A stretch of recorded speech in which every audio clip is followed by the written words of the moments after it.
To Atticus on his way to Epirus, around 59 BC, by Cicero. I have received several letters from you, which showed me with what eagerness and anxiety you desire to know the news. We are bound hard and fast on every side, and are no longer making any difficulty as to being slaves, but fearing death and exile as for greater evils, though they are in fact much smaller ones. Well, this is in the position one unanimously groaned over, but not relieved by a word from anyone. The object surmise of a man in power is to leave nothing for anyone to lavish. The only man who opens his mouth and openly disapproves is the young Curio. He is loudly cheered and greeting in the form in the most complimentary manner, and many other tokens of goodwill are bestowed on him by the loyalists, while Fufius is pursued with shouts, jeers, and hisses.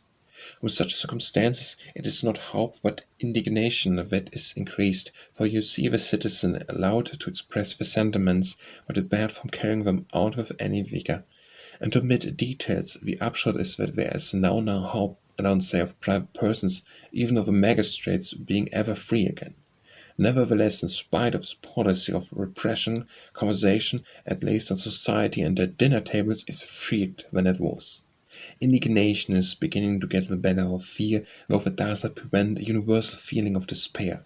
For this Campanian law contains a clause imposing an oath to be taken by candidates in public meeting, and we will not suggest any tenure of public land other than that providing in the Julian laws. All the other take the oath without hesitation.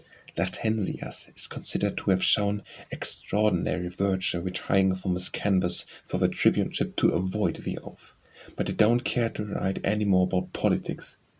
I am dissatisfied with myself and cannot write without the greatest pain. A bound position with some dignity, considering the general repression, but considering my achievements in the past with less courage than I should like.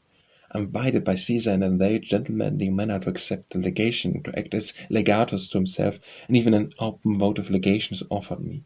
But the latter does not give sufficient security, since it depends too much on the scrupulousness of Pulcheros, and mostly just when my brother is returning. The former offers better security, and does not prevent my returning when I please.